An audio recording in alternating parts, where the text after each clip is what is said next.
अजमेर में मत्था टेकने के लिए जाने वाले हिंदू ना तो दरगाह के इतिहास के बारे में जानते हैं और न यहाँ के खादिमों के हाथों हुए देश के सबसे बड़े बलात्कार कांड के बारे में।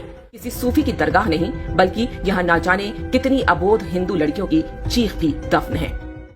राजस्थान में अजमेर का सोफिया गर्ल्स स्कूल देश में लड़कियों के सबसे नामी स्कूलों में एक। सोफिया गर्ल्स स्कूल में बड़े बड़े रसूखदार लोगों की बेटियां पढ़ने आती थीं। राजस्थान के कई IAS और IPS अधिकारियों की बेटियां भी यहीं पर पढ़ती थीं। शहर में रहने वाले एक लड़के ने स्कूल की 9वीं क्लास की एक छात्रा से दोस्ती कर ली। छुट्टी के बाद वो छात्रा लड़के के साथ घूमने फिरने जाने लगी। लड़के ने छात्रा की अश्लील फोटो खींच ली। इसके बाद जो कुछ हुआ वो देश में अपराध के इतिहास में एक काले अध्याय की तरह दर्ज है, लेकिन आज भी भारत में इसके बारे में बहुत कम लोगों को पता है। ये घटना है वर्ष 1992 की और इसे अजमेर सेक्स स्कैंडल के नाम से जाना जाता है।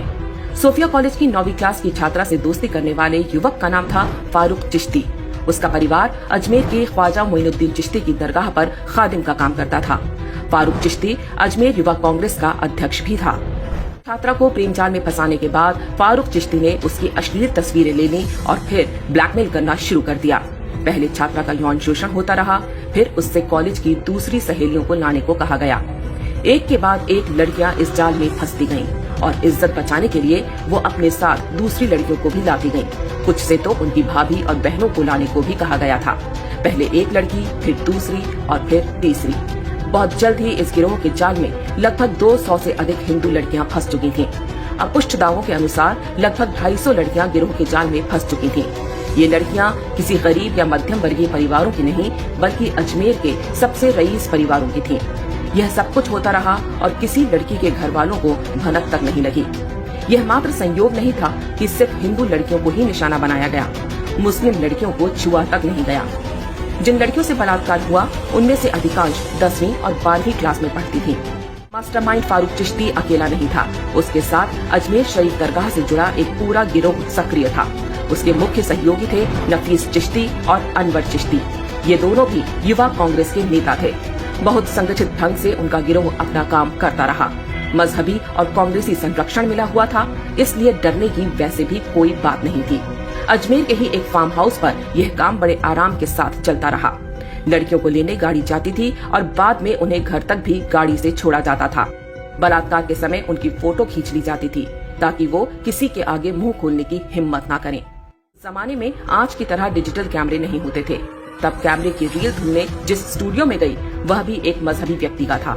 स्टूडियो वाला भी एक्स्ट्रा कॉपी निकालकर अलग से लड़कियों का यौन शोषण किया करता था। ये ब्लैकमेलर्स स्वयं तो बलात्कार करते ही अपने दोस्त यारों को भी उपकृत करते। जिन लड़कियों के साथ बलात्कार और ब्लैकमेलिंग हुई उनमें से कुछ ने आत्महत्या करनी शुरू कर दी। एक ही स्कूल की छात्राओं का इस तरह आत्महत्या करना ही मामले की पोल खुलने का कारण बना। शुरू में पुलिस ने 8 आरोपियों को गिरफ्तार किया। समाज में बदनामी के डर से अधिकांश लड़कियों के परिवारों ने पुलिस में शिकायत दर्ज कराने से भी मना कर दिया।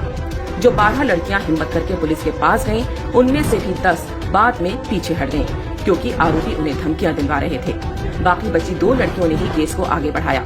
उन्होंने अकेले 16 आरोपियों की पहचान की। यह वो दौर था जब बलात्कार जैसे अपराधों में कड़ी सजा नहीं होती थी। घटना के 6 वर्ष बाद जिला न्यायालय ने 8 आरोपियों को उम्र कैद की सजा सुनाई, लेकिन मुख्य आरोपी फारूक चिश्ती ने खुद को मानसिक रोगी घोषित करवा लिया, जिससे उसके मुकदमे की सुनवाई लटक गई। जिन आरोपियों को उम्र कैद हुई थी उनकी भी सजा को 10 साल की जेल में बदल दिया गया। एक फरार आरोपी सलीम नफीस 19 वर्ष बाद साल 2012 में पकड़ा गया। बाद में वह भी जमानत पर छूट गया। जब इस बलात्कार कांड का भंडाफोड़ हुआ तो राजस्थान में कांग्रेस का पूरा सिस्टम आरोपियों को बचाने में जुट गया। जो भी सामने आता उसे डरा धमका कर चुप करा दिया जाता। कहा गया कि आरोपियों पर कार्रवाई हुई तो सांप्रदायिक माहौल खराब हो जाएगा। बलात्कारी एक मजहब विशेष के थे, इसलिए मोमबत्ती गैंग भी तब लड़कियों के बजाय बलात्कारियों के समर्थन में खड़ा हो गया था। सबका प्रयास यही था कि देश के लोगों को अजमेर की ख्वाजा मोइनुद्दीन चिश्ती की दरगाह की आड़ में हुए इस घिनौने और बर्बर कांड की कानों कान खबर न लगने पाए। उन्हें चिंता थी कि इससे दरगाह पर आने वाले हिंदुओं की संख्या कम हो सकती है। अजमेर गैंगरेप कांड की शुरुआत लव जिहाद से हुई थी। पूरी तरह से धार्मिक पहचान के आधार पर हिंदू लड़कियों को जाल में फंसाया गया। अजमेर में मत्था टेकने के लिए जाने वाले हिंदू ना तो दरगाह के इतिहास के बारे में जानते हैं और न यहाँ के खादिमों के हाथों हुए देश के सबसे बड़े बलात्कार कांड के बारे में। उनको ये भी आभास नहीं होता कि ये मात्र किसी सूफी की दरगाह नहीं बल्कि यहाँ ना जाने कितनी अबोध हिंदू लड़कियों की चीख भी दफन है।